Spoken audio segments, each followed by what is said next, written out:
कि मध्य प्रदेश बीजेपी को नया अध्यक्ष मिल चुका है। नया अध्यक्ष कौन है? हेमंत खंडेलवाल। IBC 24 ने ही सबसे पहले आपको बताया था कि हेमंत खंडेलवाल MP बीजेपी के नए प्रदेश अध्यक्ष हो सकते हैं। और देखिए एक बार फिर से IBC 24 की खबर पर मुहर लग गई है। हालांकि अब सिर्फ इसकी औपचारिक घोषणा होनी बाकी है।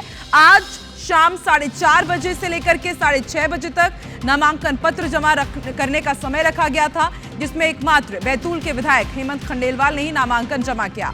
आज दिन भर क्या हुआ वो भी हम आपको बताते हैं। देखिए शाम को धर्मेंद्र प्रधान सबसे पहले बीजेपी कार्यालय पहुंचे। पार्टी के राज्य निर्वाचन अधिकारी विवेक शेजवलकर भी उनके साथ पहुंचे। सीएम डॉक्टर मोहन यादव, केंद्रीय मंत्री ज्योतिरादित्य सिंधिया, BD शर्मा, शिवराज सिंह चौहान, सरोज पांडे भी निर्वाचन स्थल पहुंचे।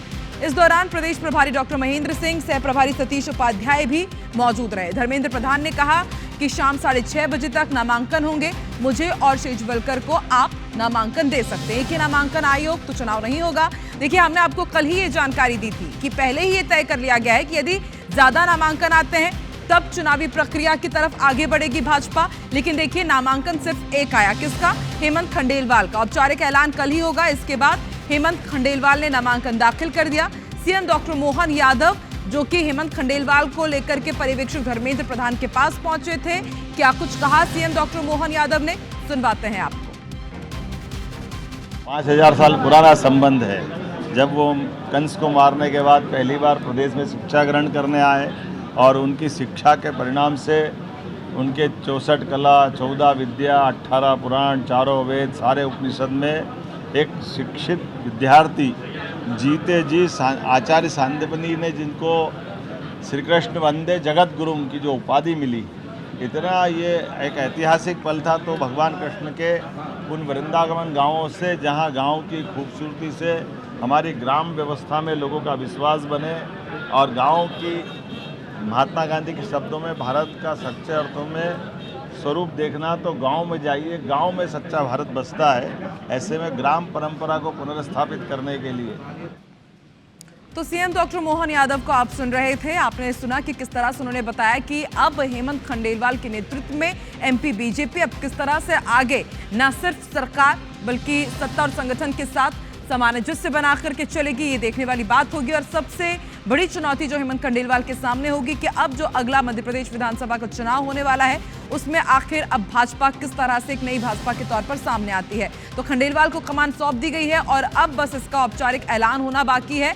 आज बीजेपी मुख्यालय में ये पूरी प्रक्रिया कराई गई। 4:30 बजे से 6:30 बजे तक का समय रिजर्व किया गया था कि जिस किसी को भी MP बीजेपी का प्रदेश अध्यक्ष बनना है वो अपना नॉमिनेशन दाखिल कर सकते हैं। लेकिन देखिए किसी ने भी नॉमिनेशन दाखिल नहीं किया। मात्र एक नाम हेमंत खंडेलवाल का सामने आया, उनका नॉमिनेशन दाखिल कराया गया है। यानी कि तय हो गया है कि MP बीजेपी की कमान अब हेमंत खंडेलवाल को, अब सिर्फ इसका औपचारिक ऐलान होना बाकी है। विवेक पटैया संवाददाता हमारे साथ जुड़ चुके हैं। विवेक, हेमंत खंडेलवाल MP बीजेपी के नए मुखिया, उनको कमान सौंप दी गई है, सिर्फ औपचारिक ऐलान होना बाकी है। वो कल कर ही दिया जाएगा, IBC 24 ने बताया ही था।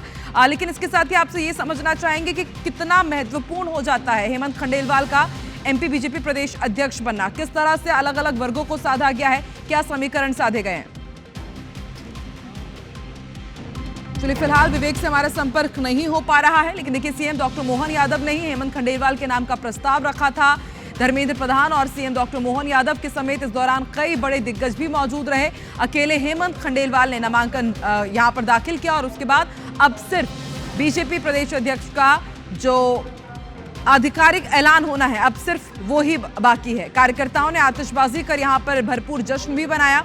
बैतूल से ताल्लुक ये रखते हैं, कई बार के विधायक रहे हैं, सांसद रहे हैं, कई बड़े बड़े पदों पर रहे हैं और हेमंत खंडेलवाल अब MP बीजेपी के नए प्रदेश अध्यक्ष होंगे।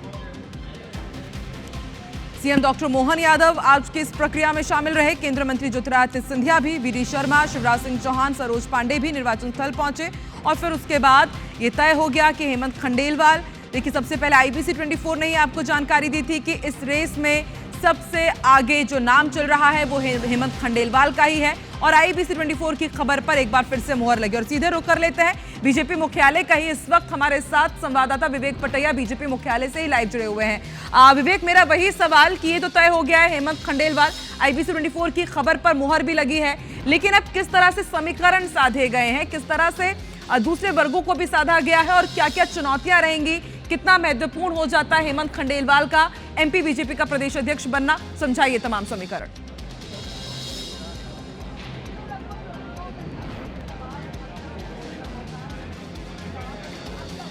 देखिए, हेमंत खंडेलवाल बीजेपी के नए प्रदेश अध्यक्ष होंगे और सबसे बड़ी बात है कि उनके चयन में मुख्यमंत्री की भूमिका सबसे महत्वपूर्ण रही है। पहले से ही ये तय था कि मुख्यमंत्री की पसंद का और सरकार से समन्वय बनाकर चलने वाला व्यक्ति एमपी बीजेपी का प्रदेश अध्यक्ष होगा, जो वीडी शर्मा की जगह लेगा। और ये जो है तय हो गया और उसके बाद आज हेमंत खंडेलवाल के रूप में एमपी बीजेपी को नया प्रदेश अध्यक्ष मिल गया है। हालांकि इसकी औपचारिक घोषणा अभी नहीं हुई है, लेकिन सिंगल नामांकन, एक ही नामांकन पत्र दाखिल हुआ है और इसलिए निर्विरोध निर्वाचन उनका हो गया है। और ऐसे में हम कह सकते हैं कि मध्य प्रदेश बीजेपी के प्रदेश अध्यक्ष के रूप में हेमंत खंडेलवाल जो है बीजेपी का नेतृत्व करेंगे। पूर्व सांसद है, वर्तमान में बीजेपी के बैतूल से विधायक है और उनके पिताजी जो है वो सांसद थे, लंबे समय तक बैतूल से सांसद रहे हैं। जब तक सामान्य सीट रही तब तक सांसद रहे, उसके बाद उनका उपचुनाव हुआ, तब हेमंत खंडेलवाल वहाँ से सांसद बने और उसके बाद विधायक बने।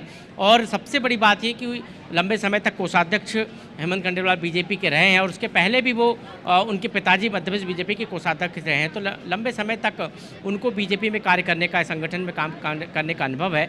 और सबसे बड़ी बात है कि बीजेपी ने समन्वय के साथ सभी नेताओं की सहमति से हेमंत खंडेलवाल का नाम तय किया, क्योंकि जब हम प्रस्तावक देख रहे थे तो मुख्यमंत्री सबसे पहले प्रस्तावक बने, उसके बाद शिवराज सिंह चौहान। वाकई विवेक, जैसा कि आपने बताया कि सत्ता हो या फिर संगठन हो, बकायदा कई बड़े बड़े पदों पर काम कर चुके हैं हेमंत खंडेलवाल। जाहिर सी बात है इसका फायदा अब एमपी बीजेपी को मिलेगा ही, और क्या बदलाव आते हैं एमपी बीजेपी में ये भी देखना दिलचस्प होगा। शुक्रिया पूरी जानकारी के लिए।